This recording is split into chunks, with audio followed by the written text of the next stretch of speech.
Bueno, pues vamos a comenzar con nuestra sesión de hoy. Continuamos con nuestro tercer módulo, Investigación Social Avanzada en Salud. Esta mañana tenemos el gusto de abrir la sesión con uno de nuestros más importantes ponentes, el doctor Juan Soto Ramírez. Les platico un poco de él. Él estudió Psicología Social, la licenciatura en Psicología Social por la Universidad Nacional Autónoma Metropolitana, Iztapalapa. También la maestría en Psicología Social por la Universidad Nacional Autónoma de México y el doctorado en Antropología Social por la Escuela Nacional de Antropología e Historia, esto egresado en el 2010. Sus líneas de investigación son la interacción social y la vida cotidiana y la producción y análisis de datos visuales. Algunas de sus publicaciones se titula Una Psicología Social y la Complejidad, de Editorial Plaza y Valdés, y Psicología Inútiles, Editorial UAM Miguel Ángel Porrúa, 2009. El doctor hoy nos presenta su ponencia que se titula Nuevas Perspectivas de la Investigación Social Contemporánea. Y pues más adelante, maestro. Bueno, gracias. También quiero hacer, bueno, antes que nada, buenos días.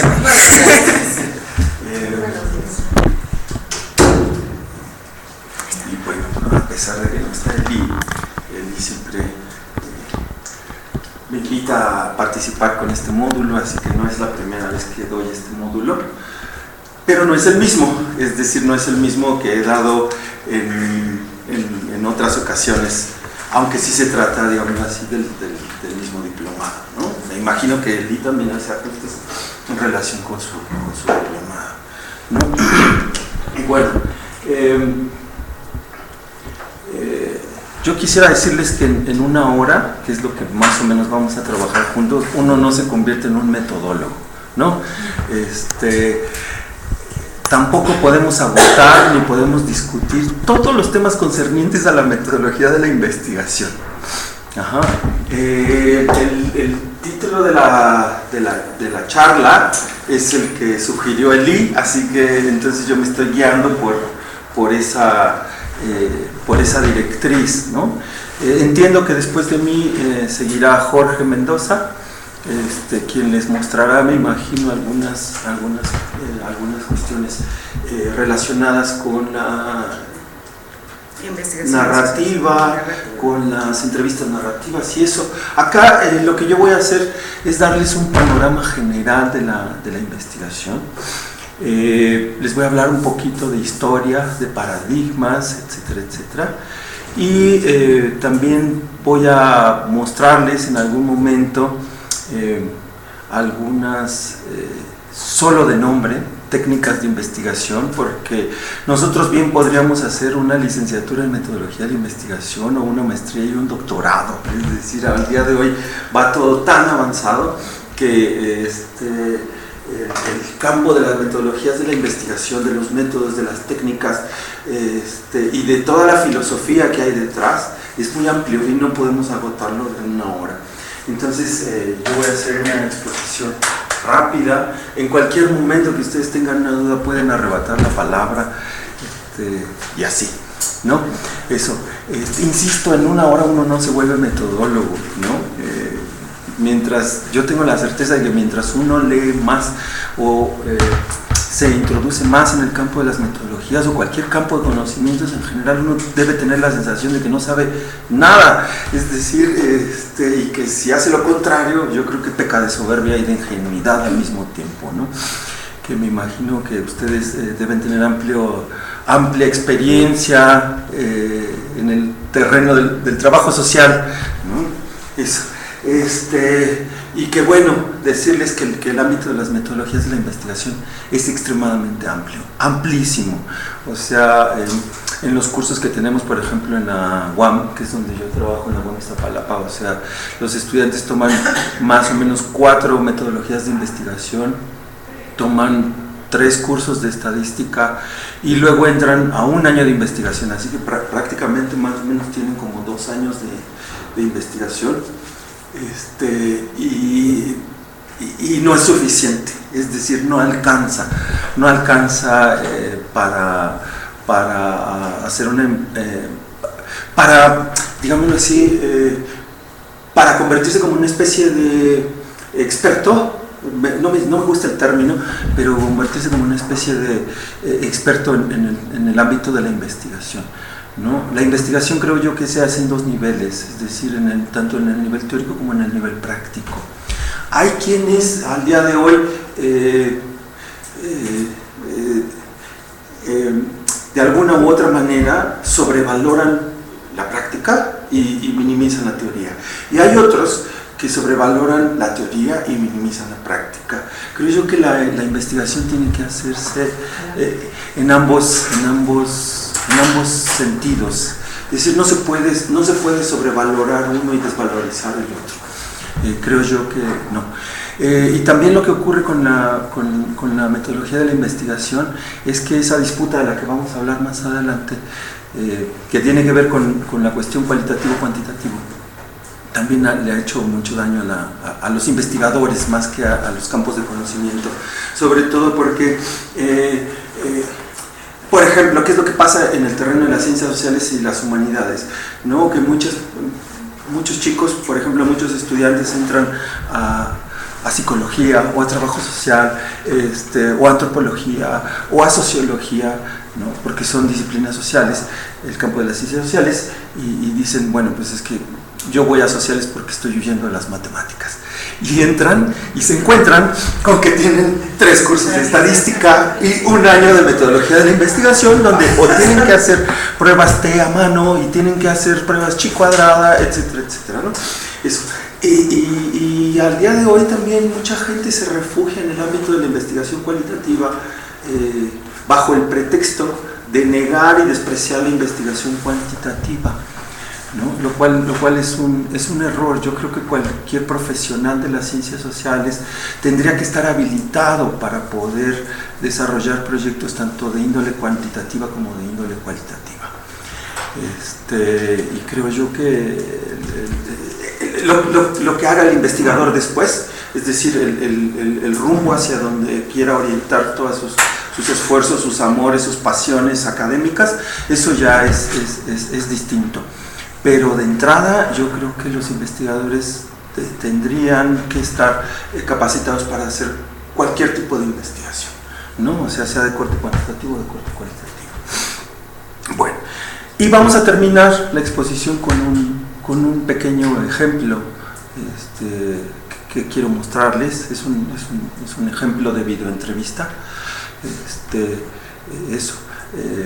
Dura poquito, ya después les explicaré por qué, pero para que no sientan que esto es solo teórico y que solo se quedan los conceptos ahí, sino que creo yo que todavía ese video tiene mucha vigencia porque está bastante centrado en un caso muy concreto de investigación, en un solo caso del abanico de posibilidades que tiene la investigación al día de hoy. Y también quiero decirles que yo prácticamente solo me voy a centrar como en la cuestión de la investigación cualitativa, ¿no? Entonces, ¿qué es investigar? Eso, quisiera escuchar opiniones rápidamente. ¿Qué es investigar para ustedes? Lo que sea, eso. ¿Qué es investigar? Conocer. Ajá, ¿conocer qué? Conocer algo en específico, un tema que nos interese. Ajá. Conocer temas, ¿sí? Pues búsqueda de información. Ok. Ajá. Indagar, observar para abrir Sí. cierto camino y llegar al conocimiento. Sí. ¿Alguien más?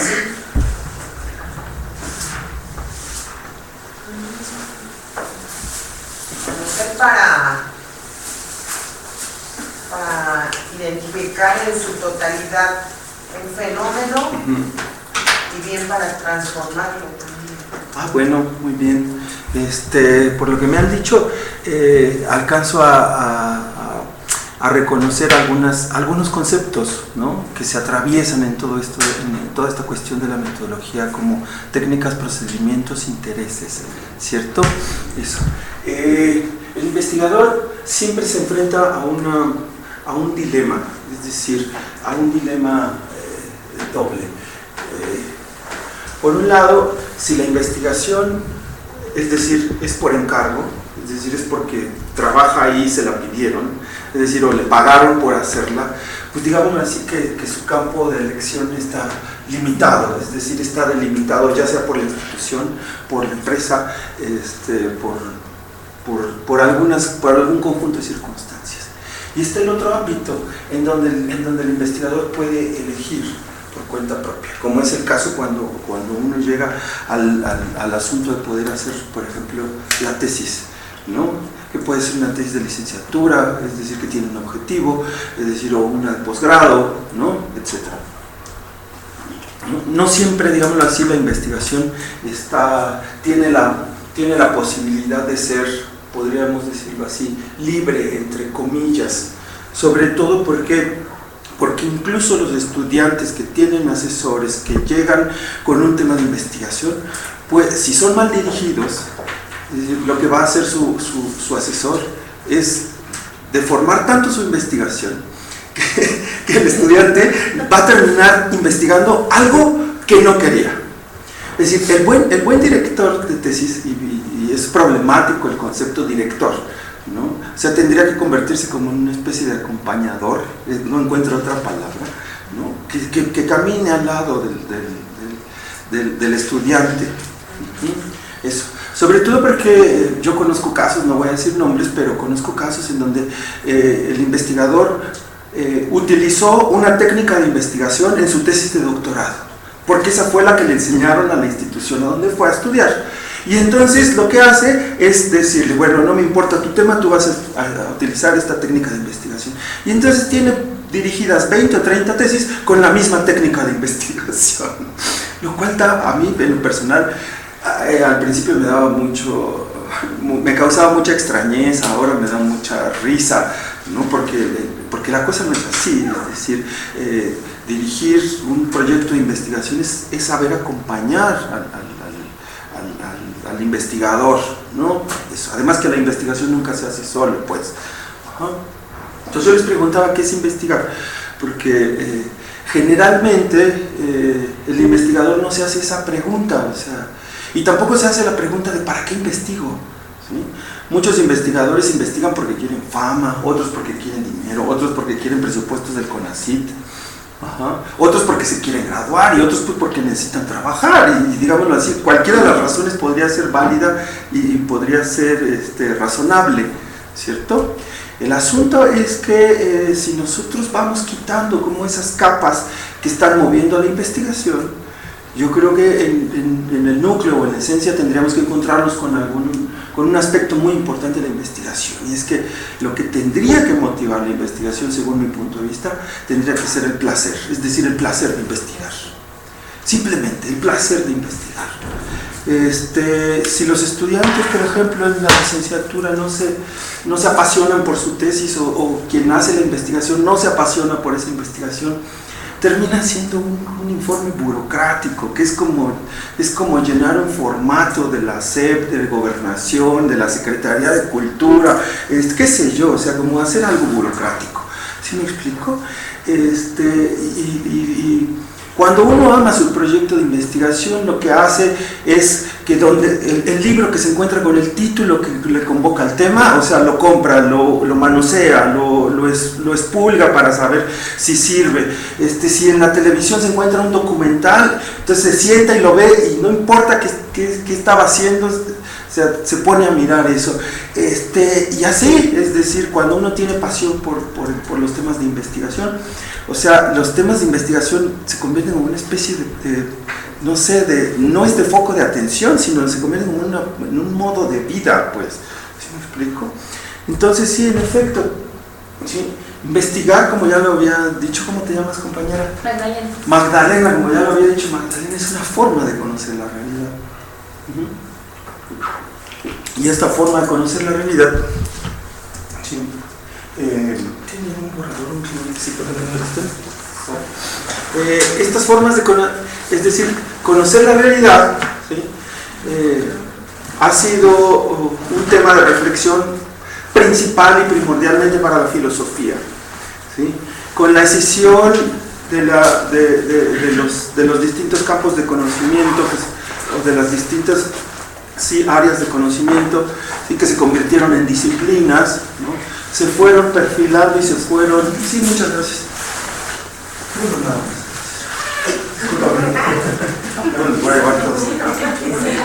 Sí, se fueron perfilando, digamos así, técnicas, procedimientos, métodos, ¿sí? Y en general, ¿sí? Formas, ¿sí? Formas de conocer, ¿cierto? Que en esencia nos convocan a una problemática que tiene que ver con el sujeto de conocimiento y con el objeto de conocimiento, ¿cierto? Y creo yo que entendiendo esta relación es muy fácil entender la historia de las disciplinas, de las posturas, ¿sí? Que convocan a estas formas de conocer, ¿sí? Si asumimos que hay una separación entre el sujeto y el objeto, podemos asumir, ya lo vamos a ir platicando como vayamos avanzando, ¿sí? Podemos asumir que podemos conocer el mundo objetivamente. Si asumimos que no hay separación entre el sujeto y el objeto, porque el sujeto de conocimiento es parte del objeto de conocimiento, ¿sí? Asumiremos que entonces ese conocimiento de la realidad o bien es parcial, ¿sí? O bien está determinado por las creencias, los hábitos, los pensamientos de ese sujeto de conocimiento. Es decir, que está produciendo conocimiento en el momento en que él mismo está implicado en el momento del conocimiento. Ejemplo, ¿sí? Es decir, imaginen a un investigador que hace una investigación sobre el aborto. ¿Qué va a hacer ese investigador que tiene prejuicios, que tiene opiniones, que tiene posturas políticas en relación con el aborto? ¿Qué va a hacer con esas ideas? Es decir, no puede decir, no puede decir, ahora salto de este lado de la línea y ya no tengo prejuicios, ya no tengo opiniones, ya no nada. ¿No? ¿Por qué? Porque ahora voy a ser un investigador objetivo, nuevo, veraz. ¿Sí me explico? No se puede. Es decir, no se puede porque nosotros somos personas, es decir, que estudiamos entornos sociales, que trabajamos con grupos sociales, ¿sí? Y que prácticamente no podemos deshacernos de nuestras ideas, de nuestros prejuicios, etcétera, etcétera, ¿sí? De tal modo que a la larga, es decir, las posturas tanto políticas, morales, sociales, ¿sí? Del investigador terminarán influyendo en los resultados de su investigación.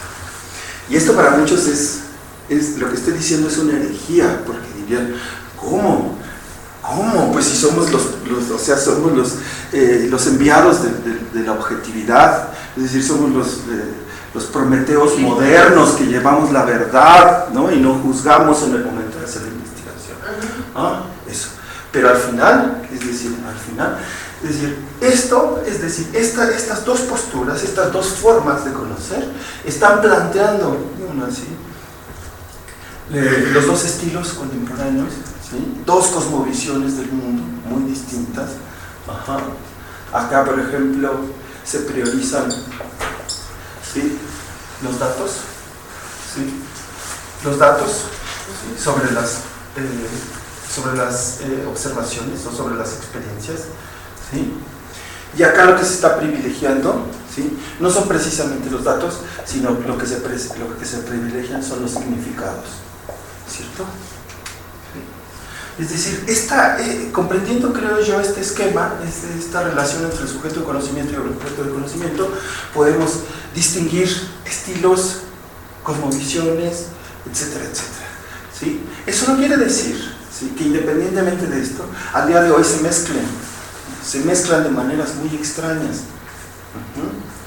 Eso. Lo podemos ver en el ámbito de la vida cotidiana, ¿sí? Eso. Pero entendiendo esta división podemos entender las posturas contemporáneas en torno a la metodología de investigación o a las metodologías de la investigación. Entonces, en función, digámoslo así, en función de las formas de conocer, nosotros podríamos decir que al día de hoy, ¿sí? Se habla de estilos más que de posturas, ¿sí? Como hoy en día casi muchas cosas son políticamente correctas o adoptan la forma del ser políticamente correcto, entonces al día de hoy se habla más bien de estilos de hacer investigación, más que de posturas. Y afortunadamente no hay un solo estilo de investigación, sino que hay diversos estilos. ¿Sí? Hay diversos estilos de hacer investigación y obviamente diversas formas de conocer el mundo. Nuestro pensamiento contemporáneo en términos cotidianos es una extraña mezcolanza de estilos, ¿sí? Y formas de conocer el mundo. Ajá. Es decir, lo pongo en términos más pragmáticos para tratar de explicarme, ¿sí? Es decir, por muy investigador que sea un investigador, ¿sí? Puede ser supersticioso. Por muy investigador y por mucho que piense científicamente para unas cosas, puede irse a meter a la iglesia para otras. ¿Sí me explico? ¿Sí? Por muy investigador y muy científico que sea, ¿sí? Puede irse a sus clases de yoga o de reiki. ¿Sí? ¿Sí me explico? Eso. Lo cual quiere decir que nuestro pensamiento ya en términos cotidianos, seamos o no investigadores, es una extraña mezcolanza de distintas, digamos así, tradiciones de pensamiento. Pero esto a la larga también se mezcla, es decir, en la práctica investigativa, ¿sí? Eso. Y a la larga también termina influyendo sobre los resultados que presentan los investigadores en sus trabajos, ¿no? De eso no vamos a hablar, pero también es un tema muy interesante, pero lo que sí quiero decirles es que hay estilos de hacer investigación. Al reconocer que hay estilos de investigación, podríamos saber que no existe un estilo único de hacer investigación, ¿sí? Es decir, no hay un estilo único en términos del conocer, ¿cierto? Pero lo que sí encontramos, por ejemplo, es que existen estilos dominantes en términos de las prácticas de investigación, ¿cierto? ¿Cuáles son los pasos que se tienen que seguir para realizar una investigación? La observación. Ajá, y luego, sí, la observación.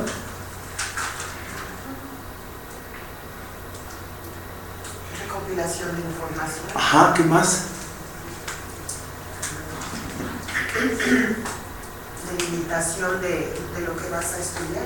Ajá, sí. ¿Te acuerdas que te dijeron que era el método experimental? ¿O alguien lo recuerda aquí? ¿O el método científico? Científico, empírico. Sí, La prueba y el error. De la prueba y el error. A nosotros, a muy temprana edad, nos enseñan que hacer investigación, ¿sí?, es seguir un conjunto de pasos. Como si uno siguiera un conjunto de reglas como para ser exitoso, triunfar en la vida, ser feliz, qué sé yo. ¿Sale? Y a muy temprana edad, prácticamente más o menos en la secundaria como que lo insinúan, ¿sí? Pero ya a nivel medio superior ya hay cursos de metodologías de la investigación, ¿no? Y aparecen entre filósofos, metodólogos, ¿no?, que nos dicen, ¿sí?, existe algo que es el método científico, ¿sí?, y sobre todo si uno va enfocado más al ámbito de las ciencias naturales, por ejemplo, ¿no?, o ciencias biológicas y de la salud, o ciencias básicas de ingeniería, por ejemplo, ¿sí? Y entonces nos dicen que el método científico consiste, ¿sí?, en la observación, ¿sí?, la generación de hipótesis, ¿sí? ¿Y cuál es el otro paso? ¿Se acuerdan? Estoy seguro que lo saben. Estoy segurísimo, porque eso es como el credo de la investigación, que nos ¿cómo podría decir? Que nos imponen, así casi con sangre nos lo hacen memorizar. Exactamente, luego es experimentación. Y a uno le dicen, ¿sabe qué? Esto es el método científico. Sí, o sea, me da risa porque si eso es ser científico, yo no soy científico. Exacto. Sí, eso es. Ajá. Y ni quiero. Ajá. Eso. Ajá. ¿Por qué? Porque a muy temprana edad nos imponen esta idea, ¿no? Es decir, los estudiantes todavía llegan a la universidad y dicen, eso es el método científico, porque no alcanzan a distinguir todavía, ¿sí?, entre método científico y método experimental. En realidad esto es el método experimental. Pero que se le conozca como método científico dice mucho. Y dice mucho porque se asume, ¿sí?, que esta forma, ¿sí?, esta forma que ha adoptado el hecho de conocer el mundo y de examinar la realidad, ¿sí?, es la que se ha impuesto, ¿sí?, más o menos desde el siglo XVII, para no errar tanto, ¿sí? Es decir, échenme cuentas, ¿sí? O sea, llevamos más o menos 4 siglos pensando, ¿sí?, que el único método válido, que el único método potente, el único método, o las investigaciones que se cobijan más bajo ese método son las únicas que merecen financiamientos, ¿sí?, son las que siguen este modelo, lo cual es un error, porque afortunadamente, más allá de lo que hoy vulgarmente se conoce como el método científico, que en realidad es el método experimental, existen otras formas, otros estilos, pero sí podemos saber, ¿sí?, que se trata, ¿sí?, que existen estilos, es decir, que si miramos la investigación podríamos reconocer, no jerarquías, pero sí vamos a encontrar paradigmas en disputa y vamos a encontrar estilos y formas de conocer el mundo que resultan unas por encima de las otras, es decir, que son dominantes, ¿cierto? ¿Sí? Y yo quisiera decirles que el método experimental y la investigación, tanto la investigación experimental como la investigación cuasi experimental, ¿sí?, tienen mucha predominancia. De tal manera que esto afecta, por ejemplo, ¿sí?, a los investigadores y a los procedimientos, ¿sí?, porque una y otra vez recurren a los mismos métodos. Cuando ustedes han hecho investigación, ¿qué métodos o qué técnicas, a qué métodos han recurrido, qué técnicas de investigación han utilizado? En trabajo social se utiliza una mucho, que es la entrevista, por ejemplo. Entrevista clínica. ¿Qué otras? A veces salen a campo y hacen observación, ¿sí me explico? Y a veces se anota todo en un diario de campo, por ejemplo, ¿sí? La visita domiciliaria también, ándale, es trascendental, exacto, es fundamental. La etnografía en trabajo social también es muy importante, ¿sí? Pero fíjense, ¿sí?, podemos hacer como un listado, ¿sí?, y yo podría decir que no podrían ir más allá de 10, ¿sí? Eso. Y eso no solo pasa en trabajo social, pasa en las ciencias sociales en general, ¿sí? Pasa en las ciencias sociales porque una y otra vez en las investigaciones se utilizan los mismos métodos y las mismas técnicas de investigación, ¿sí? Yo pretendo mostrarles más adelante, ¿sí?, que esto es preocupante. Y es preocupante porque al día de hoy existe una pluralidad de técnicas de investigación y de posibilidades de hacer investigación. Y lo interesante es que las investigaciones hoy, en pleno siglo XXI, siguen restringiéndose a 5, máximo 10 técnicas de investigación, ¿sí? Y eso para mí resulta preocupante. ¿Por qué? Pues porque es como si los investigadores no hubiesen encontrado un camino, sino que hubiesen ya generado un vicio en las formas de hacer investigación, ¿cierto? ¿Sí? Esto está más marcado, por ejemplo, en términos de la investigación cuantitativa, donde se recurre al uso del cuestionario, la aplicación, el muestreo, etcétera, etcétera, y se generan reportes y reportes y reportes de investigación que curiosamente nadie lee. ¿Sí? Eso es bien interesante. Ajá. Bueno, entonces, lo que nosotros podríamos saber es que en todo este largo camino, ¿sí?, la investigación ha cambiado y ha cambiado sustantivamente. Ha cambiado al menos, o cambia, ¿sí?, al menos en 3 niveles. Si asumimos que estos 3 niveles son los niveles en los cuales se produce el conocimiento, no quisiera decir científico, sino el conocimiento en el ámbito de las ciencias sociales. Ajá. Es decir, al menos en 3 niveles: en el nivel ontológico, ¿sí?, en el nivel epistemológico, ¿sí?, y obviamente, fíjense, obviamente en el nivel metodológico.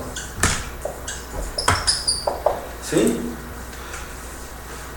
En términos metodológicos, ¿sí?, las ciencias sociales comparten las mismas técnicas de investigación, ¿cierto? Es decir, compartimos las mismas técnicas de investigación.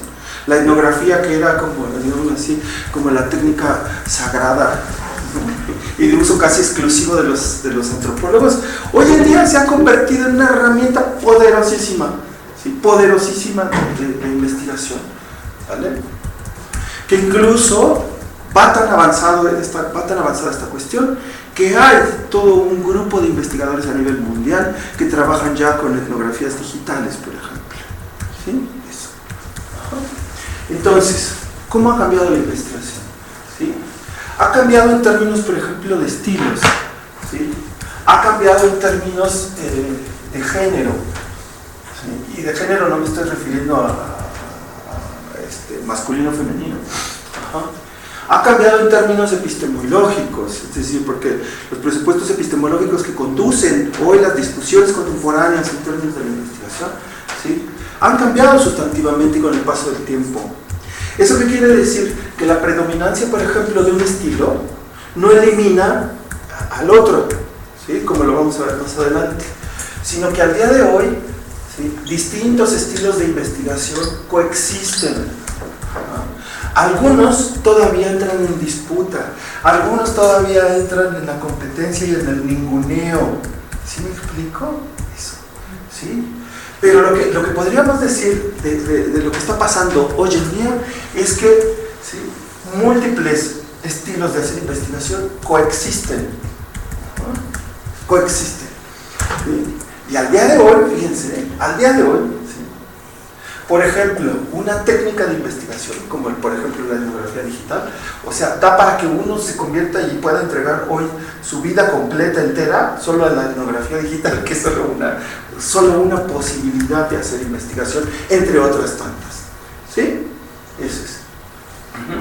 En términos éticos, es decir, la cuestión ética, por ejemplo, nos ha arrojado hoy en día hacia un nuevo ámbito de la sensibilidad. ¿Sí? Eso. Ajá. En términos de cuál es el papel del investigador en el proceso de investigación. ¿Sí? Es decir, voy a abrir aquí también. ¿Sí? ¿Se puede? ¿Sí? Sí. En términos de si el investigador debe comprometerse con temas políticos o no. ¿Sí? Es decir, y si no se quiere comprometer en temas políticos, tiene el derecho de hacer, por ejemplo, una tesis, no sé, sobre el amor y el enamoramiento en la Ciudad de México. Yo no quiero molestar a nadie, pero de esas investigaciones siempre salen en los cursos de metodologías.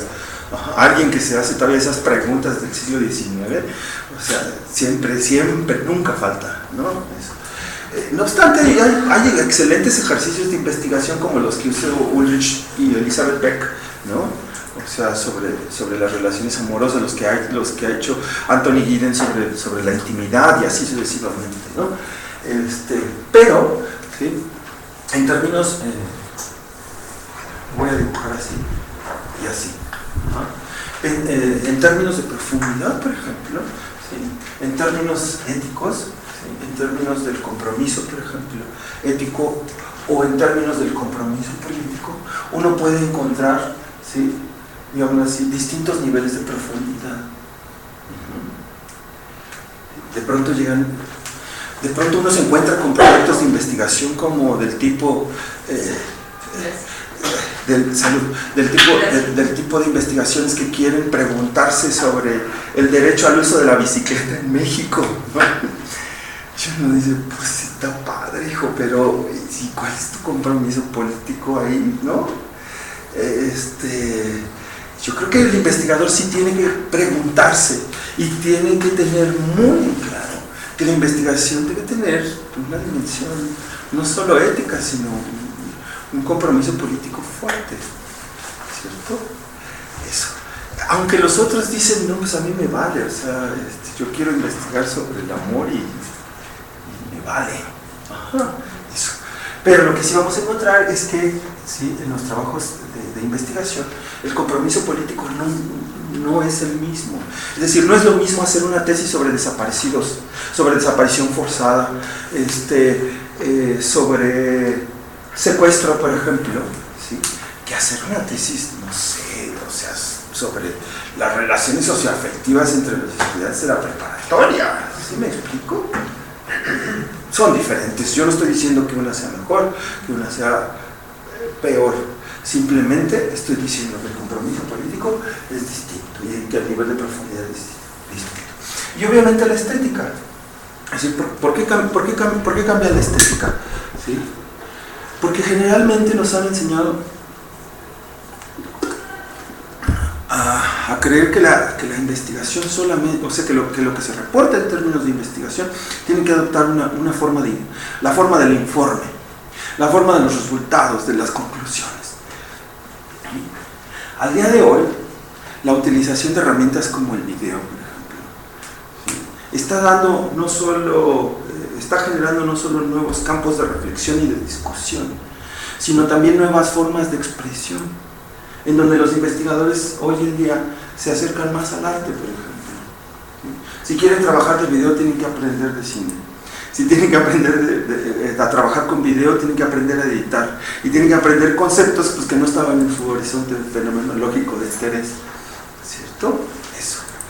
¿Sí? Y sobre todo, también porque hoy en día la investigación se hace, o sea,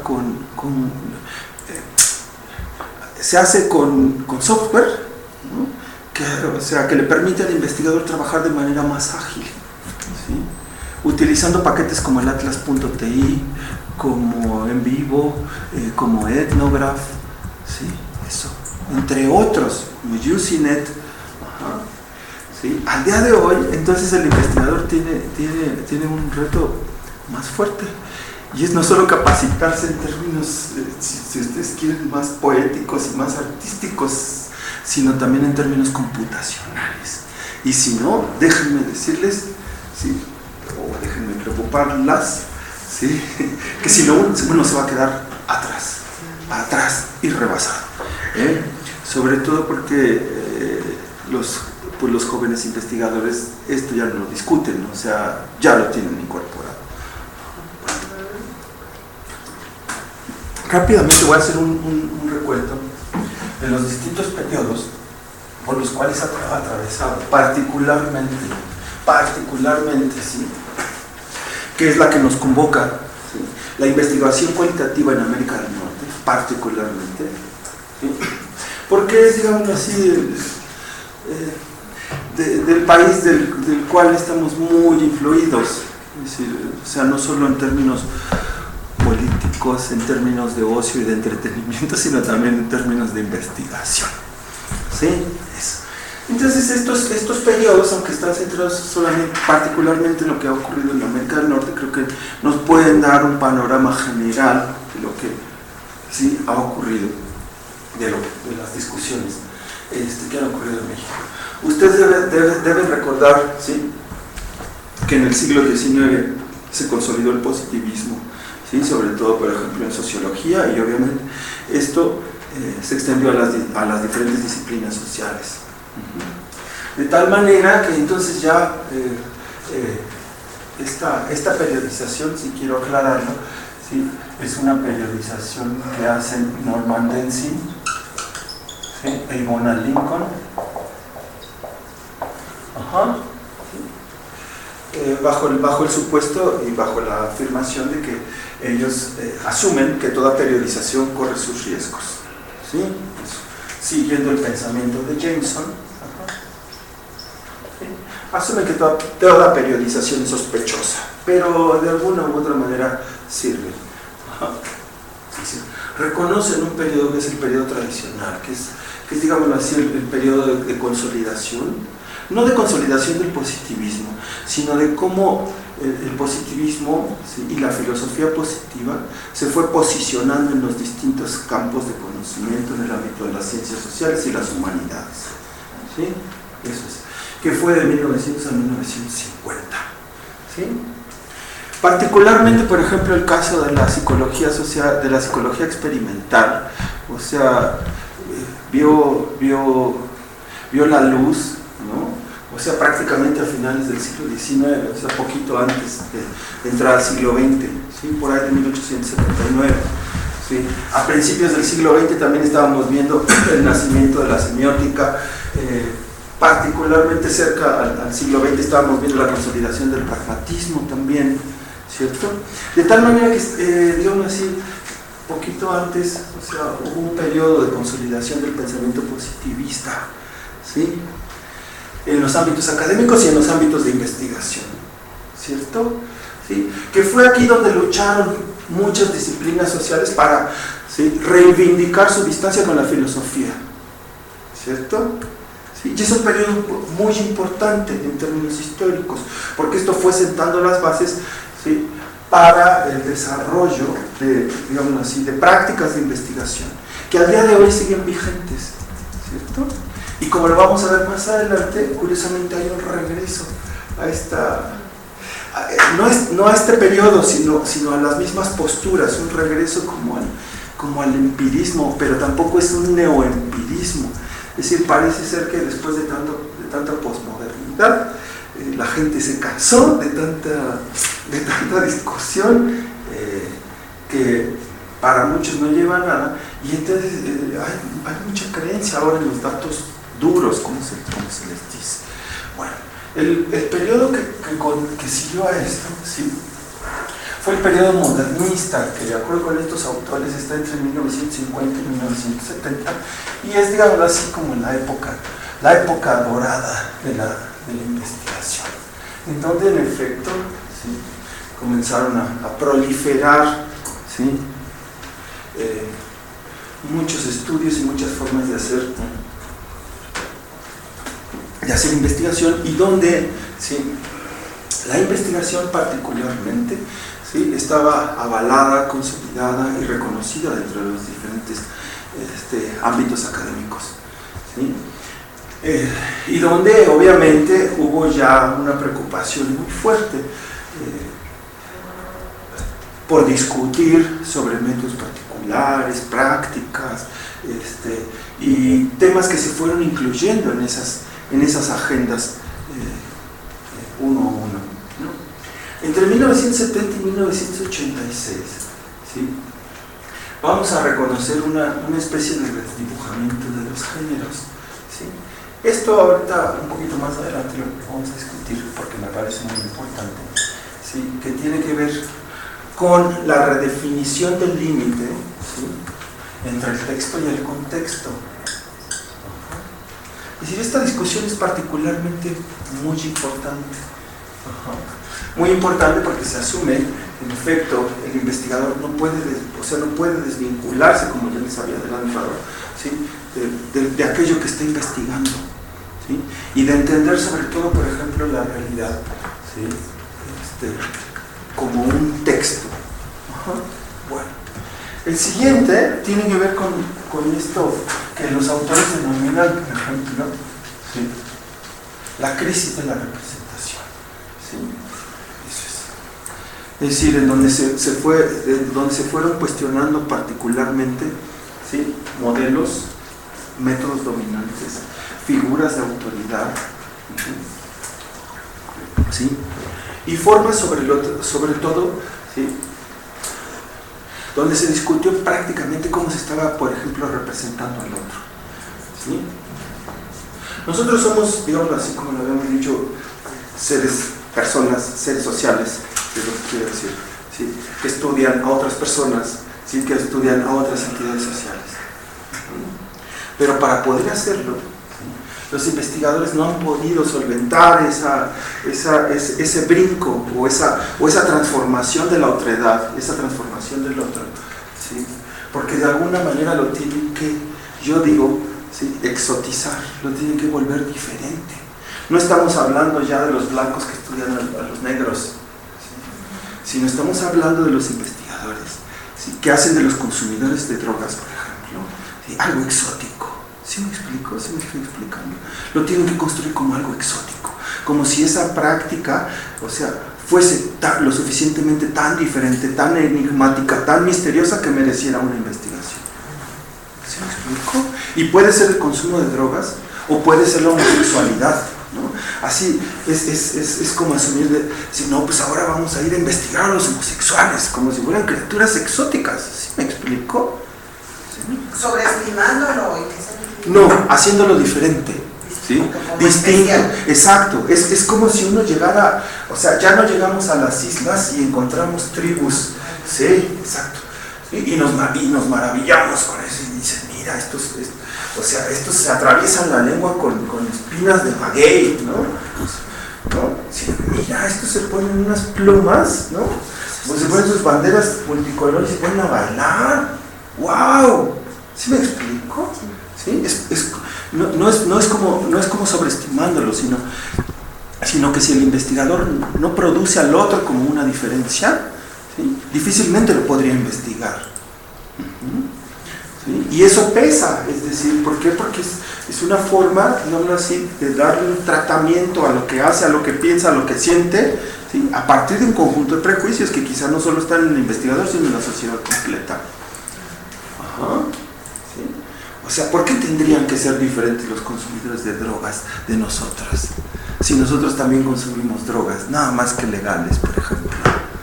¿Sí me explico? El café, ¿sí? Por ejemplo, las pastillas, por ejemplo. O sea, no se asusten, pues, o sea, eso. Eso. ¿Sí? Y por otro lado, el posmodernismo, que este periodo quizá es más cercano a todos nosotros, ¿no? Exacto. ¿Sí? Donde hubo un resurgimiento, no es que hubo un resurgimiento, sino que más bien hubo un reconocimiento de las etnografías en el papel de la investigación, ¿sí? En donde, lo vamos a ver también con más detalle, me voy a apurar para poder llegar al video, porque si ahí tengo que llegar, donde se fueron cuestionando las figuras de autoridad, por ejemplo, pero sobre todo, donde se cuestionaron dos conceptos muy importantes para la investigación, digámoslo así, de línea dura, ¿sí? Que fueron la noción de la verdad y la noción de objetividad. ¿Sí? Con la consolidación también de las perspectivas o de las miradas relativistas, llegaron nuestros amigos relativistas o nuestros amigos posmodernos de espíritu relativista y nos dijeron, entre otras cosas, por ejemplo, que la verdad era relativa al punto de vista. ¿Sí? Eso. Eso. ¿Qué quiere decir? Que, por ejemplo, que los conceptos que utilizamos son relacionales. ¿Sí? Eso. Que si yo les pregunto a ustedes, o sea, si yo les pregunto sobre mi estatura, ¿qué dirían? ¿Soy alto, bajo? ¿Qué dirían? Pues en relación a lo personal, a lo mejor. ¿Qué dirían? Parecer alto. Alto, ok. Ahora, imagínense que ustedes fueran, ¿sí?, jugadoras de básquetbol de los Lakers de Los Ángeles. Y que todas, y que la más bajita midiera 1.80, ¿les parece? Sí, ¿no? Eso. ¿Sí? Y los demás, que el más alto pudiera medir 2 metros. Es decir, si esta misma pregunta yo se lo hiciera a un equipo de básquetbol, ¿qué me dirían? Que me dedique a esto, ¿no? quizá con mucha suerte aquí me puede ir bien, pero al básquetbol pues me dedique a otra cosa, ¿sí? Entre otras cosas, por ejemplo, ¿sí?, nuestros amigos postmodernistas de espíritu relativista nos dijeron que, por ejemplo, que la verdad es relativa al punto de vista del observador, ¿sí?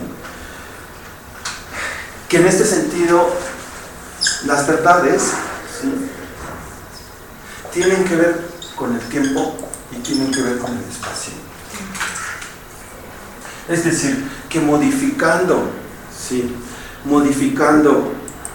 las condiciones del sistema, tendrían que modificarse las afirmaciones que hacemos sobre ese sistema. ¿Sí? Y que el observador es parte de ese sistema. Y que la objetividad, fíjense, no es más que un mito. al cual no se puede llegar. ¿Sí? Esto es bien bonito. Bueno, vamos a ver, es una bien bonita. ¿Sí? Eso es. Voy a seguirle porque es un poco para tratar. ¿Sí? Y posteriormente, del 95 al 2000, vino un periodo, ¿no?, que es como la investigación post-experimental. Es decir, tanto este espíritu postmoderno como post-experimental, ¿sí?, forman parte de una especie de reacción y oposición, ¿sí?, a la investigación de corte experimental y cuasi experimental, ¿sí?, o de corte positivista y post-positivista, por ejemplo. Ajá. Es una reacción fuerte. Ajá. En donde hay un énfasis por rescatar otras formas y otras formas de hacer investigación y otros procedimientos, ¿sí? Y es una oposición también a los estilos dominantes de los que ya hablábamos hace un momento. Este periodo, de acuerdo con estos autores, es el escenario ideal de las luchas metodológicas, es decir, es cuando piensen en un cuadrilátero, porque es un ejemplo muy mexicano, en donde luchan los rudos contra los técnicos. Exactamente, es decir, los rudos son los investigadores cualitativos y los técnicos son los investigadores cuantitativos. ¿Sí? Es decir, los bien portados, los que quieren seguir las reglas, son los técnicos. ¿Sí? Y los que dicen al diablo con esa regla, es decir, esa regla es solo un referente para hacer investigación, o sea, podemos hacer investigación de otras formas, son los rudos, ¿sí? Eso, o sea, véanlo por ahí, ¿no?, que es el escenario ideal. Estas luchas metodológicas no han terminado, es decir, siguen vigentes. Y después los autores dicen, ¿sí?, que estamos en un futuro fracturado, ¿sí?, en donde estas disputas metodológicas han costado amistades, romances, alianzas, ¿sí?, rivalidades, revanchas. Yo no sé hasta dónde pueda llegar este futuro fracturado, ¿sí? El texto, yo traigo una bibliografía, se la puedo dejar a él si ya ustedes se la piden. ¿Sale? No sé hasta dónde se puede extender, no sé si estamos en el futuro fracturado, pero lo que sí es que también este futuro fracturado implica una regresión metodológica a la certeza de la evidencia, ¿cierto? En donde después de tanta discusión filosófica, ¿sí?, entre epistemológica y metodológica, ¿sí?, hay quienes han regresado con a estas certezas, a las ganas de querer tener certezas. Detrás de todas esas disputas, nosotros también podemos encontrar un conjunto de paradigmas, ¿sí? Es decir, en este periodo vimos, por ejemplo, la consolidación de los paradigmas positivista y fundacional, ¿sí?, entre el modernista y el desdibujamiento de los géneros. Vimos la aparición del pospositivismo, ¿sí? Cuando hablamos de positivismo podemos hablar de distintas formas de positivismo, es decir, desde el positivismo lógico hasta el positivismo sociológico, por ejemplo, ¿sí? Y una aparición posterior del pospositivismo, que al menos, por ejemplo, en términos lo vamos a ver un poquito más adelante, en términos de métodos, ¿sí?, y diseños, se recurre a distintos métodos y diseños y en consecuencia a distintas técnicas de investigación. Podemos ver que, por ejemplo, ¿sí?, la crisis de la representación, ¿sí?, implicó un énfasis en la autorreflexividad. ¿Qué quiere decir el énfasis en la autorreflexividad? ¿Sí? El énfasis en que el investigador se coloque al lado del objeto, es decir, se coloque junto a su objeto de investigación y no, así, tomando distancia con su objeto de investigación. ¿Sí? Pensemos en un conjunto de investigadores que están haciendo una investigación sobre la pornografía. ¿Sí?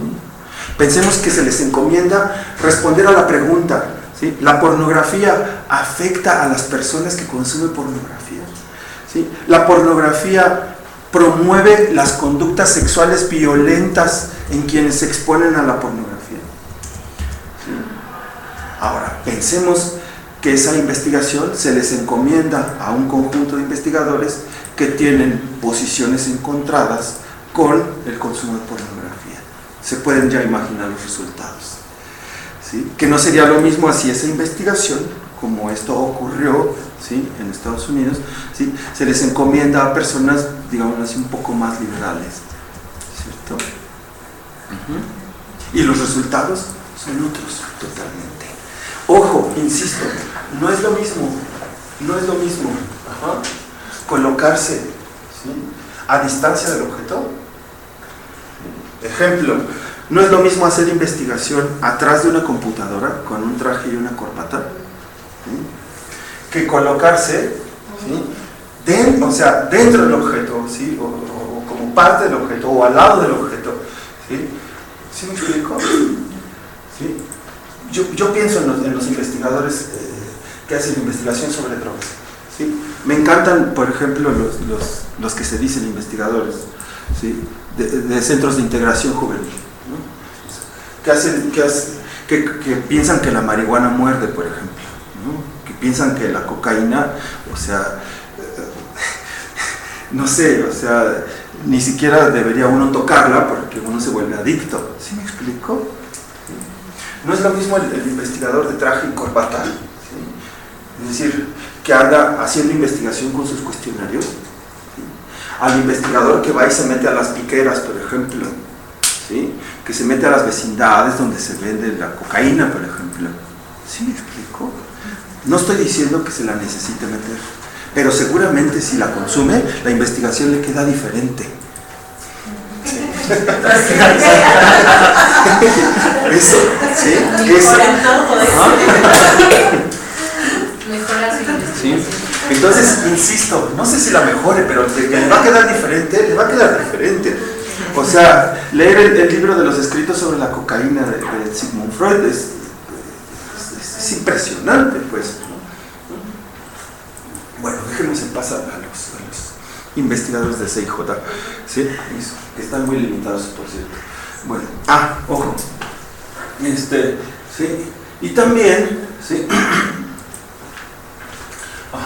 tuvo implicaciones, ¿sí?, en términos de dos movimientos. Este énfasis en autorreflexividad implicó dos movimientos. Fíjense, ocurrió, ¿sí?, que los humanistas, para tratar de solventar esta crisis de representación, se movieron, es decir, de las humanidades a las ciencias sociales, y los científicos sociales hicieron lo contrario, es decir, más o menos así. Los filósofos fueron a la sociología y los sociólogos fueron a la filosofía. Eso es muy importante, ¿sí? Bueno, detrás de cada discusión encontramos distintos paradigmas. ¿Cuáles son los paradigmas? Es decir, el positivista tiene amplia y larga raigambre en términos, por ejemplo, de generar un estilo dominante en las formas de hacer investigación, ¿sí? Se utilizan en el positivismo métodos y diseños experimentales, es decir, esa investigación de laboratorio, pero cuando digo de laboratorio estoy diciendo laboratorios en serio, ¿sí? O sea, un laboratorio de adeveras. ¿Sí? En México, digamos así, al menos en términos de ciencias sociales, la investigación de laboratorio es, yo podría decir, nula o casi nula, ¿sí?, en ciencias sociales. ¿Vale? ¿Sí? Y tiene un presupuesto muy fuerte, es que nosotros podemos dar informes objetivos acerca de la realidad que investigamos, ¿cierto? Ojo por esta separación que hay entre el sujeto de conocimiento y el objeto de conocimiento. Un informe objetivo tiene que ir como de la mano de lo técnico. De lo técnico y de lo estadístico, podría decirlo yo, así. O sea, que me lo dijeras con números, ¿sí? Fíjate, los investigadores positivistas son bien chistosos, y son muy chistosos porque dicen, según la muestra, ¿sí?, el estudio de la muestra, los resultados demuestran que, ¿no? Y dicen, no, maestro, los datos no están hablando por sí mismos, pero utilizan esa trampa discursiva de asumir que son los datos los que hablan por sí mismos cuando ellos son los que están haciendo hablar a los datos. Tendríamos que apoyarlo en una teoría para que entonces sí lo refiriéramos así. Toda investigación tendría que estar apoyada en un fundamento teórico o en un conjunto de fundamentos teóricos, no puede ser de otra manera. Enlazados al dato. Sí, lo que pasa es que acá, en el positivismo, los datos cobran una relevancia especial sobre los significados. Es decir, los significados están relegados a un segundo término. Ajá. ¿Sale? No es lo mismo que yo te pregunte, no es lo mismo que yo le pregunte a una persona, ¿por qué fumas? Es como si yo le preguntara, ¿por qué eres homosexual? O sea, ¿qué tipo de preguntas son esas? ¿Sí me explico? ¿Sí?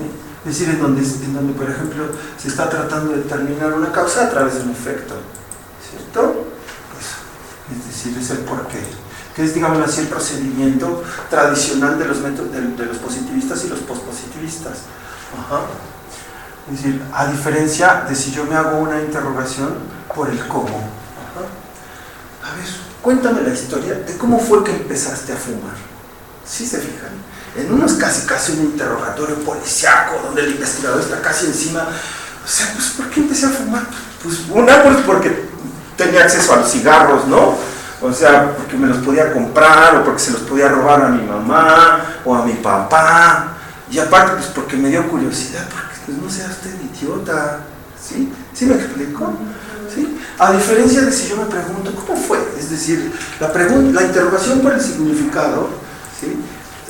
Nos conduce a las historias, por ejemplo. ¿Sí? Exacto. Y no una especie de causalismo, o sea, ¿sí? O de causación, ¿sí?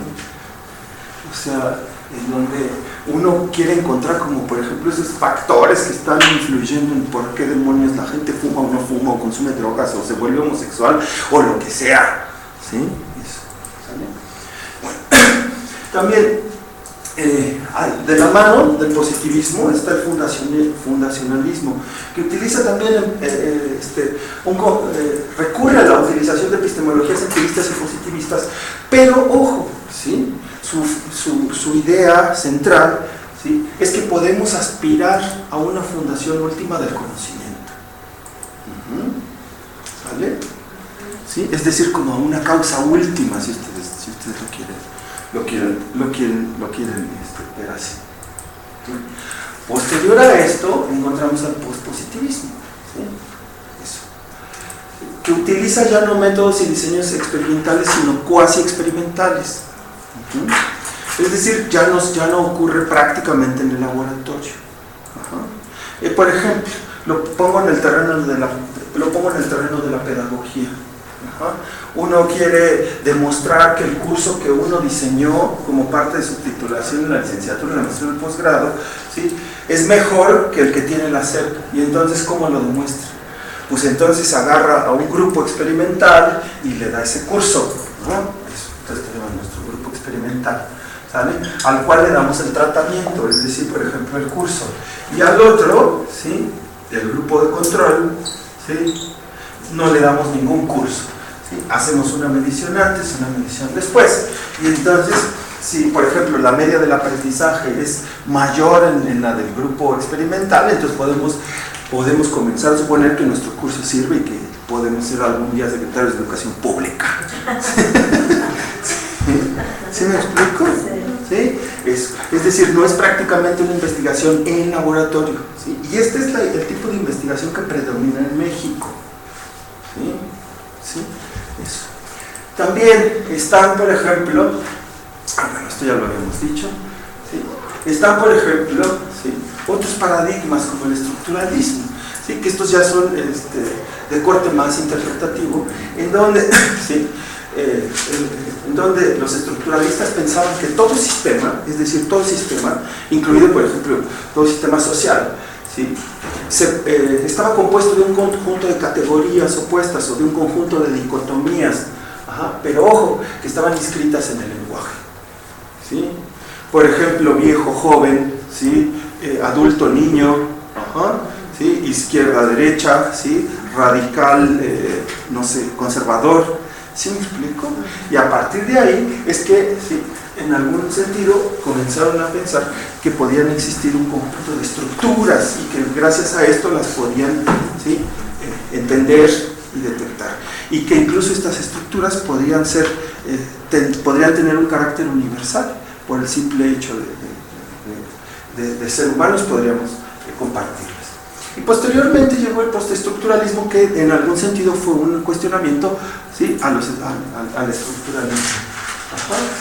¿Por qué? Porque asumieron que si estaba inscrito en el lenguaje, entonces el lenguaje, ¿sí?, no podía ser más que un sistema inestable y que por tanto no podíamos conocer el significado real.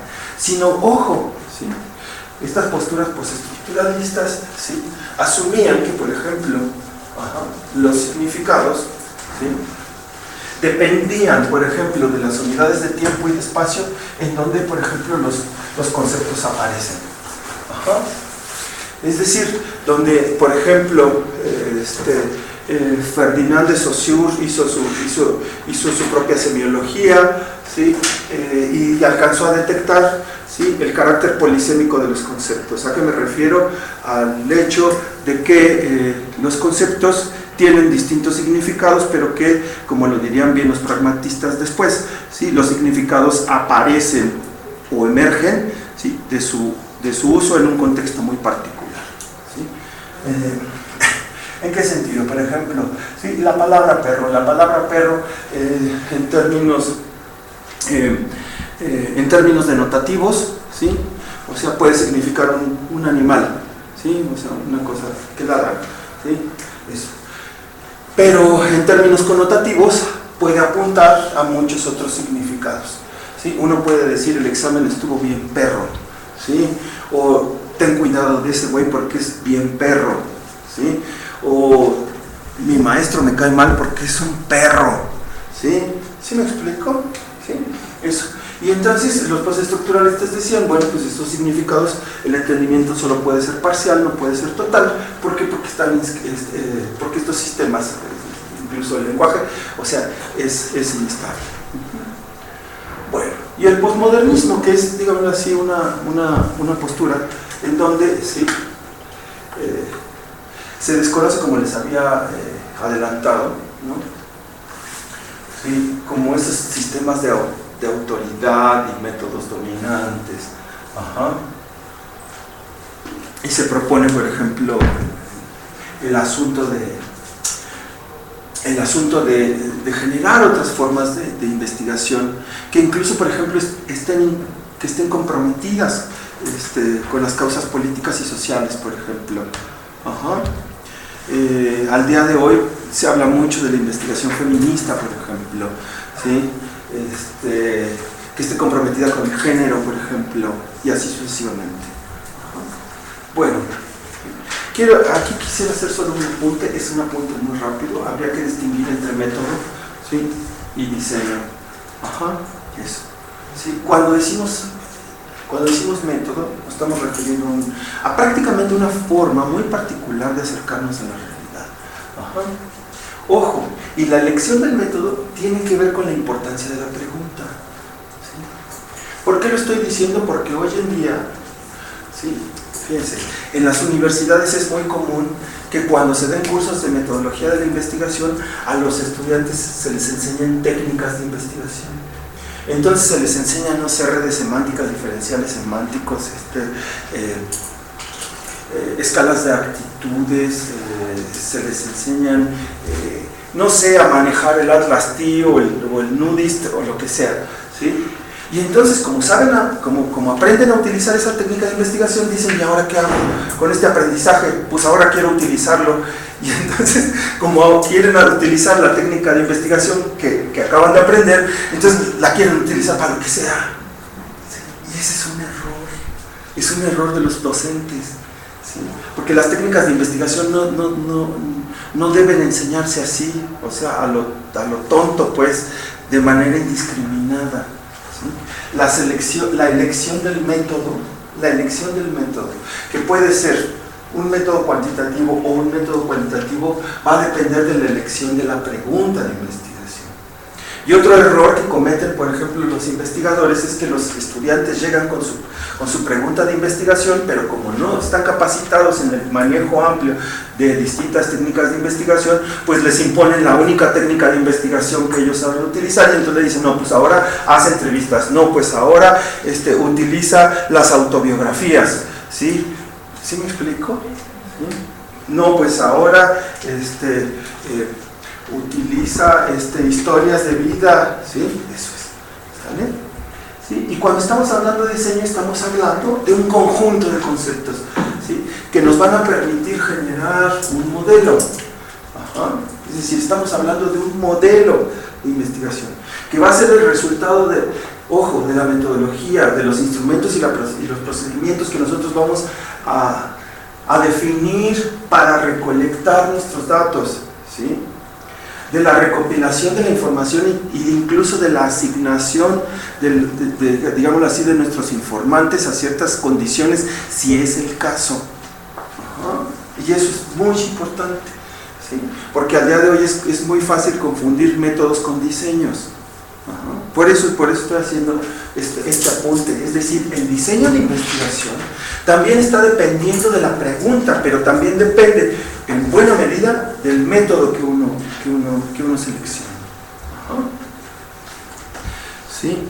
Fíjense, más o menos lo veo así en las universidades o en las tesis o en los trabajos de investigación. ¿Sí? Uno puede haber buenos profesores y malos profesores. ¿Sí? Eso es. ¿Sí? Eso. Buenos estudiantes y malos estudiantes. ¿Sí? Eso es. ¿Sale?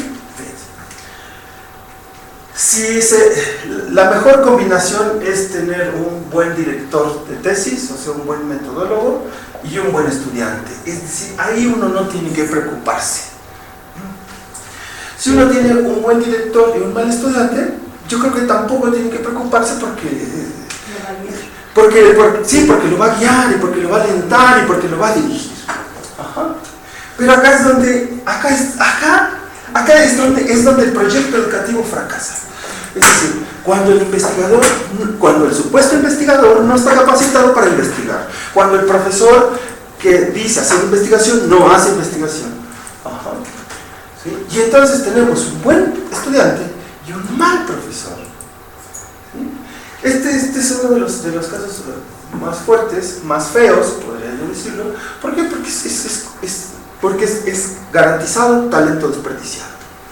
¿Sí? Eso. En este caso, que también es preocupante, ¿sí? el mal estudiante no se va a dar cuenta que está mal dirigido. ¿Sí me explico? ¿Sí? Eso. Estos casos son para mí los más preocupantes. Los más preocupantes. Ajá. Sobre todo porque en efecto, o sea, uno tiene que generar un diseño de investigación. Eso. ¿Sí? Eso. Es decir, hacer investigación no solo es aprender un conjunto de pasos. Bueno, miren, no se ve muy bien, me imagino por la resolución. Pero en la Universidad de Surrey, ¿sí? En el Reino Unido, aquí está la página, no sé si la alcanzan a ver, pero se las digo, es http:// SRU, bueno, la puse mejor, ¿sí? Es sru.soc.surrey, ¿sí? .ac.uk /salud. Ajá. ¿Sale? Eso.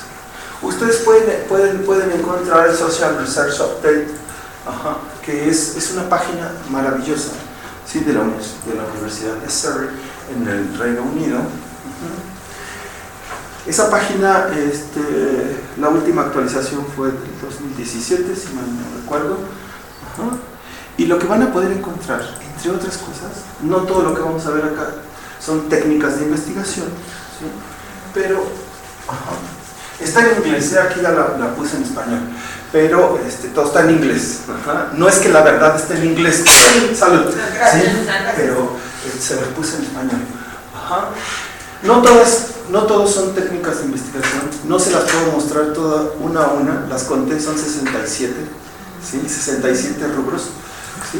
Y como les decía en un inicio, ajá, ¿sí? En ciencias sociales la mayor parte de los investigadores utilizan 4 o 5 técnicas, máximo 10, y por lo que ustedes pueden leer acá hay una posibilidad, ¿sí?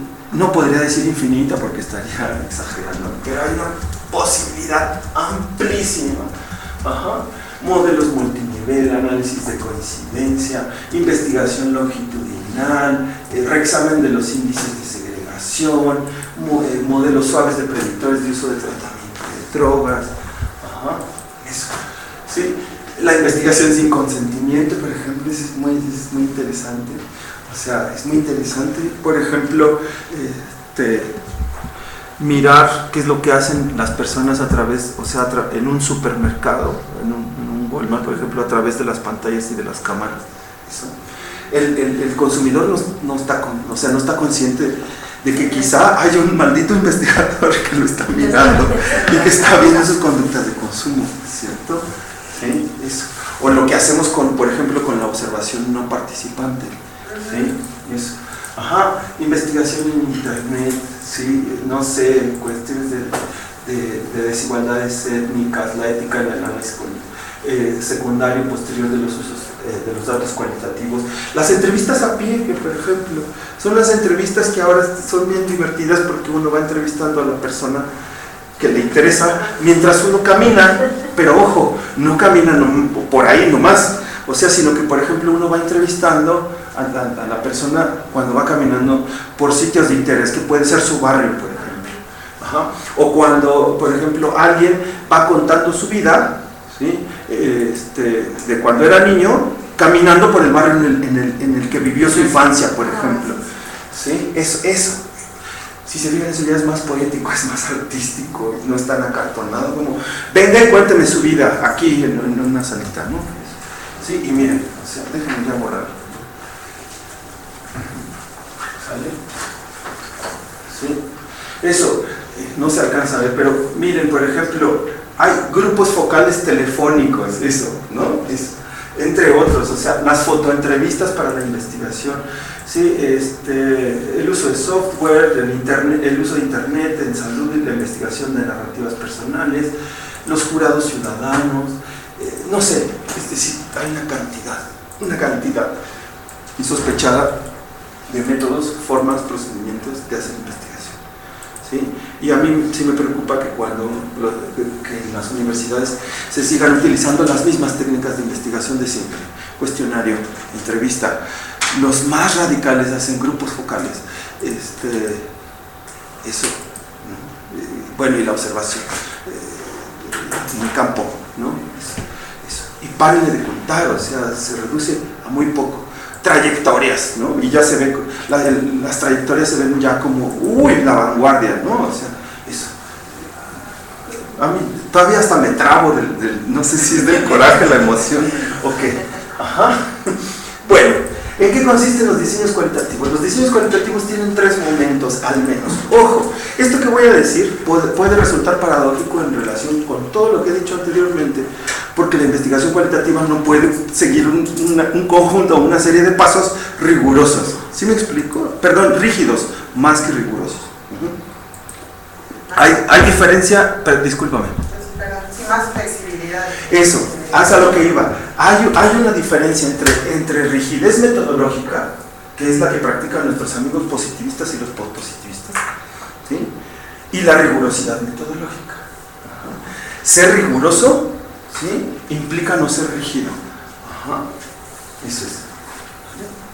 Bueno, entonces la exploración, que es donde, por ejemplo, el investigador entra en contacto con el problema, con su tema de interés, etcétera, etcétera, ¿sí? Hay una investigación, es que si digo esto, a lo mejor sí lo voy a poner en evidencia, pero déjenme ver cómo lo cuento. Bueno, a ver, mejor no me meto en problemas, mejor lo hago así. Es como hacer una investigación sobre el cáncer de mama, ¿sí? Y no haber platicado con ninguna persona que haya tenido o atravesado por el cáncer de mama. Eso. O sea, yo no lograría entender cómo se puede hacer una investigación así. ¿Sí me explico? Sí, eso. Es decir, el contacto, la investigación cualitativa le apuesta a una cosa que es una herencia de la escuela de Chicago, o sea, de la escuela de Chicago de entre los años 20 y los años 30. Es decir, es la investigación in situ, es decir, la investigación situada. ¿Sí? ¿Sí? Luego viene la focalización, que es donde, por ejemplo, se acota el problema, ¿sí? Y se contextualiza, ¿sí? El interés de la investigación. Ajá. No tenemos todos los mismos intereses de investigación y eso está bien, pero de lo que no se puede prescindir, ¿sí?, creo yo, es del campo, es decir, de estar en contacto con el tema de investigación. Ojo, no todos los temas de investigación se prestan a estos momentos, que también existe la investigación documental, pero hasta el investigador documental no puede prescindir de, por ejemplo, ir a revisar el acervo del pensador que le interesa, de ir a la universidad donde estudió, de entrevistar quizás a sus familiares, a sus hijos, etc. ¿Sí me explico? ¿Sí? Eso es. Y la profundización, que esta profundización es la que permite la reconfiguración de todo el planteamiento, ¿no?, y el sistema de exploración. ¿Sí? Acá están los componentes en términos muy generales de lo que hacen a un diseño cualitativo. Ajá. Que tiene que ver, ojo, con la construcción del objeto. ¿Sí? Muchos, particularmente los positivistas y los pospositivistas, nos dicen que las disciplinas, y sobre todo las ciencias sociales, por ejemplo, los campos de conocimiento, tienen como una especie de objetos preconstruidos. Ajá. Y entonces por eso se hacen la pregunta, ¿qué estudia la sociología? Y ya después le dicen cualquier cosa. ¿Sí me explico? ¿Sí? Ojo, no hay objetos preconstruidos ni para la psicología, ni para la psicología social, ni para la sociología, ni para la antropología, ni para la antropología social, ¿sí?, o para la comunicación social, sino que los objetos de investigación se construyen sobre el proceso, ¿sí?, sobre el proceso de reflexión, de entrar en contacto, ¿sí?, con los temas de investigación, etc. ¿Sí? ¿Sí? Y prácticamente, ¿sí?, esos objetos, o sea, proceden, digámoslo así, de la observación. Ajá. Porque la gente está, digámoslo así, viviendo su vida y de pronto se da cuenta que hay algo que le interesa y entonces dice, sobre esto quiero hacer una investigación. ¿Sí? Tenemos que seleccionar un tema, es decir, tenemos que acotar. Ajá. Perdón, Sí. De la construcción de objeto de investigación. Sí. Es como replantearte cuál es el problema real. No, es como por ejemplo, te voy a poner algún ejemplo que se me ocurre. Ahorita vi el celular de la compañera y se me ocurrió uno. ¿Sí? Imagina que, solo imagínalo, imagina que estás en tu casa, ¿sí?, te metes al baño y dejas tu celular en la mesa. Y cuando regresas, ¿sí?, tu novio, novia, marido, marida, amante está revisando tu celular. Por eso dije que solo lo imagines.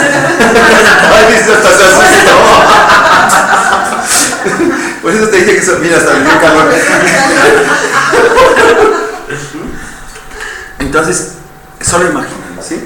Entonces, claro, quitándole toda la implicación que pueda tener de la discusión que a lo mejor se va a suscitar, del problema y todo, uno puede decir, a partir de la observación, ¿sí?, yo ahí tengo, por ejemplo, ¿sí?, un tema potencial o un objeto de investigación particular. Eso.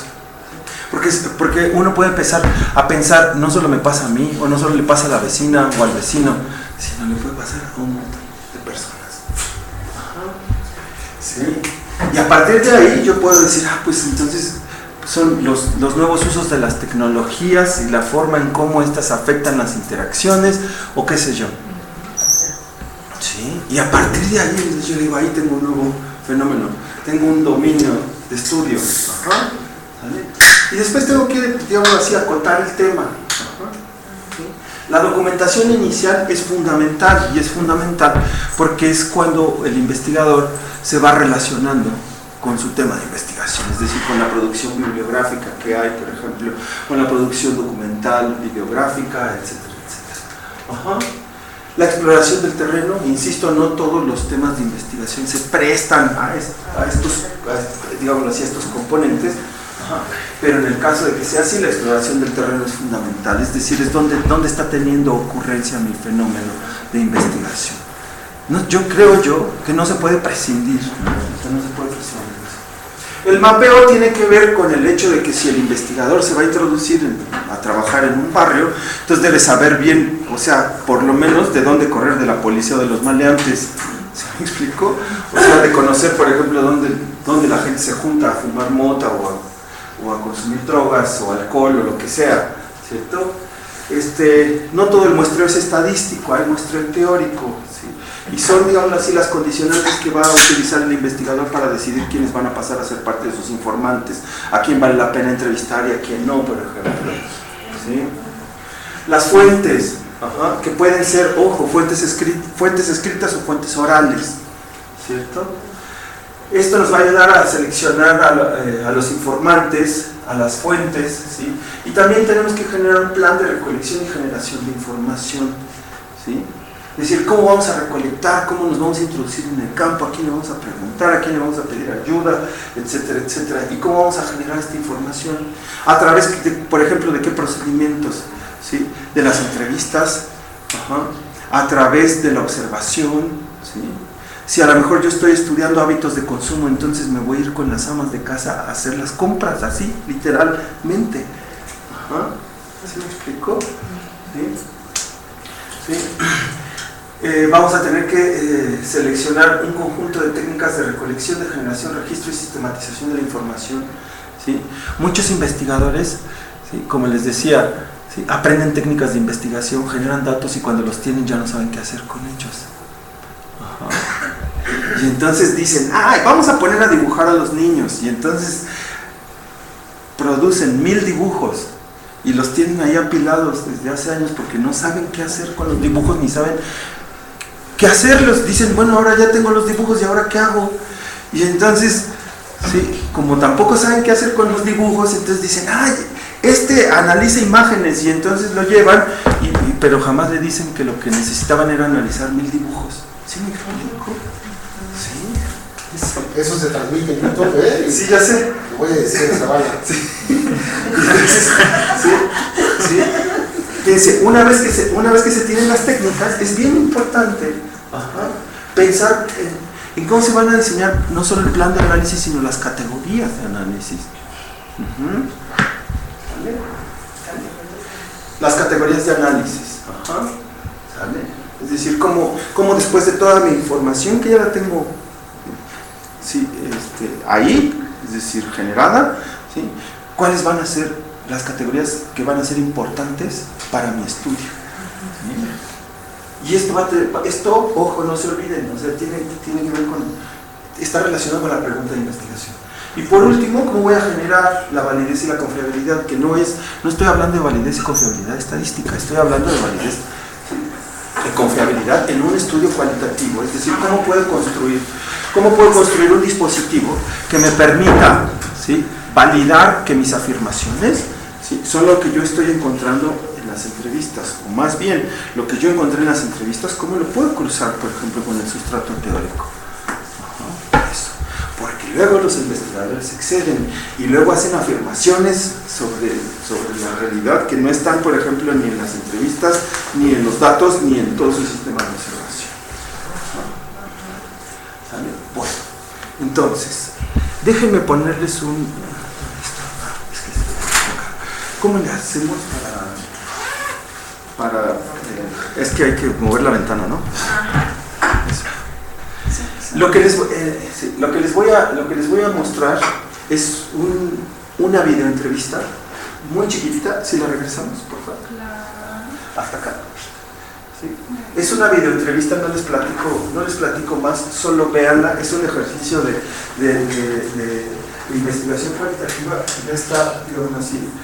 Muchas de las cosas que platiqué están incorporadas ya aquí, o sea, véanla y ahorita la platicamos, ¿sí? O sea, dura 9 minutitos.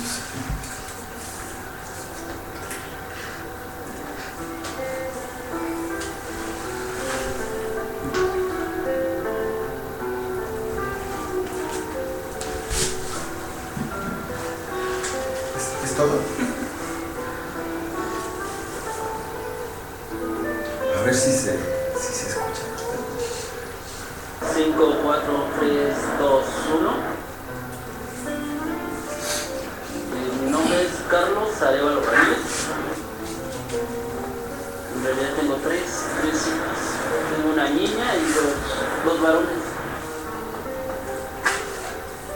La niña se llama Beatriz y tiene 17 años.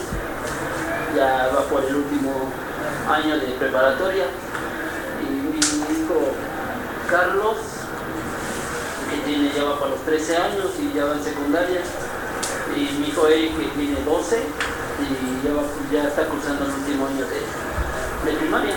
No, ¿qué te crees que si todavía a la fecha se me sigue complicando porque a fuerzas tengo que depender de alguien, ¿no? O sea que para ir a cualquier lado, pues ahora sí que tengo que pedir que me lleven o a cualquier lado. Sí, se me hace muy difícil, la verdad todavía no asimilo todo esto, ¿no? A consecuencia de todo esto, de lo que hice, o sea, de lo que pasó, pues ya están conmigo, ¿no? Ya estoy recibiendo. Parece que tengo el apoyo de mi esposa y de mis hijos. Ahorita la verdad pues no tengo ni trabajo. Ahorita mi única actividad es mantenerme, ¿no? Estoy haciendo un poco de ejercicio, todo eso, porque no puedo hacer mucho porque tengo dolores de cabeza y trabajaba en un taxi. Anteriormente era plomero, ¿no? Y luego pues con la presión de los gastos y todo eso, pues me metí del taxi. Había muchos asaltos en los taxis y todo eso. Dije, voy a tener algo para protegerme, ¿no? No vaya a ser que me vayan a asaltar o todo eso, ¿no? Y conocí a un amigo, ¿no? Y le digo, ¿qué onda? Necesito... Le digo, a ver si me puedes conseguir un arma, ¿no? Y me dice, sí, yo te la consigo, ¿no? Y de verdad sí anduve como un año estuve con ella, con el arma, y nada pasaba. Me entró una fuerte depresión porque pues, mi esposa y todos se me fueron, ¿no? De mi casa, ¿no? ¿Por qué? Por el alcohol y la verdad las drogas, ¿no? Y agarré una botella de vodka, así que me la bebí toda. Agarré, tenía un arma, una calibre 25. Agarré, tenía 2 cartuchos, me la puse en la cabeza y sin dudarlo le jalé, ¿no? Y ni nada de eso, o sea que no sentí nada, no se sintió nada. Todavía tirado en el piso, oía todavía las voces de mi familia, oía las voces de todos. Todavía me percaté cuando entró la policía y me estaban preguntando dónde está el arma, todo eso. Y sí, todavía lo oía, todo eso, hasta lo vi. Todavía me aventé como una media hora así todavía el hoyo en la cabeza. Ya llegó la ambulancia, me llevó a varios hospitales y pues no me atendieron. En el Luis Cabrera ahí fue donde me dicen que me subieron en el helicóptero, de ahí me llevaron a Balbuena. Pues ahora sí que ya desperté 2 días, me aventé 2 días inconsciente. Ya voy para un año, exactamente un año. Para un año voy del accidente, del accidente. La bala entró por aquí se ve, aquí está la entrada y me salió aquí, de este lado. Y me perjudiqué todo el nervio óptico, ¿no? Toda la parte de atrás.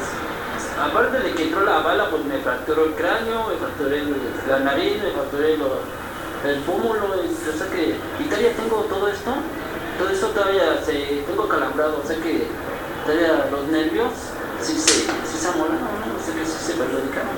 Y me dicen que sí tengo posibilidad, ¿no? Pero es muy arriesgado la operación. Pero pues sí, quiero intentarlo a ver si puedo porque yo trato de vivir día con día todo, ¿no? O sea, que disfrutar a mis hijos, que la verdad, no sé si sea tarde, ¿no? Pero trato de disfrutarlos y trato de acompañarlos y que me acompañen y que ellos se estén divirtiendo. Yo, aunque nunca estuve casi con ellos, trato de estar ahí, ¿no? Aunque no los vean, trato de disfrutarlos. Pero es muy fácil conseguir un arma, ¿eh? Me costó 3.500 solo la semana. Y fue conmigo. Entonces hasta la fecha me sigo arrepintiendo. Hasta la fecha me sigo arrepintiendo. Y sí me hago la pregunta, ¿por qué lo hice, no? Híjoles, ¿no? ¿Cómo quisiera verlos, no? Como si ahora sí que me estoy perdiendo su crecimiento y todo eso, ¿no? O sea, que sus logros que están haciendo en su escuela, ¿no? Eso es lo que más extraño. Todo, o sea, que la luz, ¿no? La luz del día y todo, o sea que, la verdad, todo, extraño todo, ¿eh? Me hace el favor de los chicos de entrar a internet, buscar y que hay ojos biónicos y todo eso, ¿sabes qué? Me da, no sé, me da ilusión, me da una ilusión todavía de que sí tengo todavía esperanzas de poder ver, ¿no? Eso es todo lo que les puedo decir. Me llamo Beatriz Carlos y Gloria Ramírez Rosado.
Lo que vieron fue una...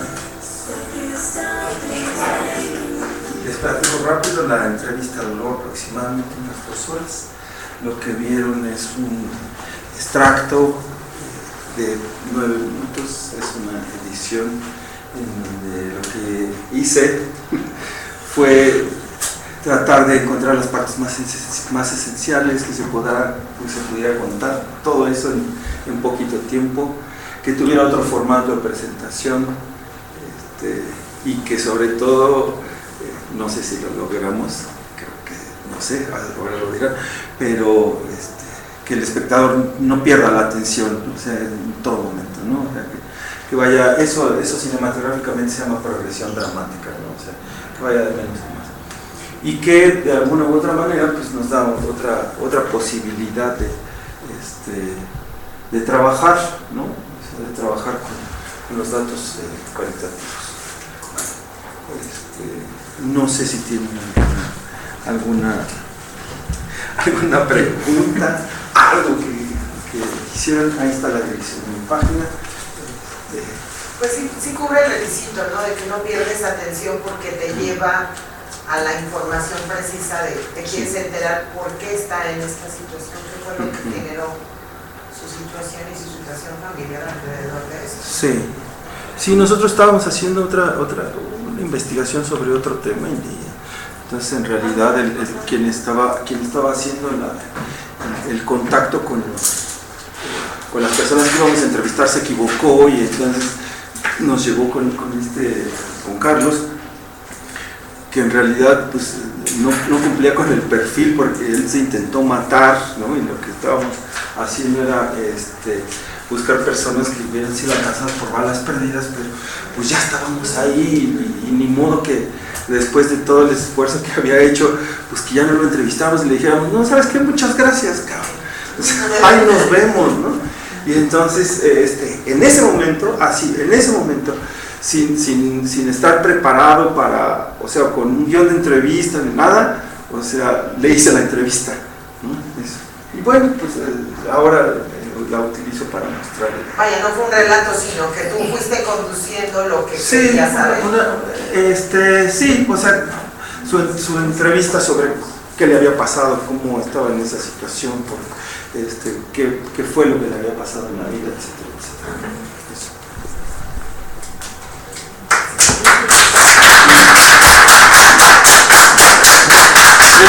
Las referencias bibliográficas las dejo a él, sí, por si quieren. ¿Es este? Sí. Ajá, sí, es que lo había abierto para mostrárselos, pero bueno. Ah. Sale. Bueno, ahí está. Ahí se lo dejo a él, sí. Ya está. Agradecemos al doctor Juan Soto Ramírez por esta gran intervención acerca de la investigación con una perspectiva contemporánea. También hacemos entrega de su constancia, la cual es la Red de Investigaciones y Estudios Avanzados en Trabajo Social ACE, otorga la presente constancia al doctor José Juan Soto Ramírez por su participación como conferencista magistral con el tema Nuevas Perspectivas de la Investigación Social Contemporánea, dentro del sexto Diplomado Iberoamericano de Administración de Servicios de Salud, Gerencia Social y Fortalecimiento Institucional, Ciudad de México, a 9 de febrero de 2019, firmada por el maestro Elías Evangelista. Esto aquí de unos libros, sí, del maestro. Lo vamos a tener que volver a aprender, espérame. Ok. Nada más para cerrar. Ajá. Bueno.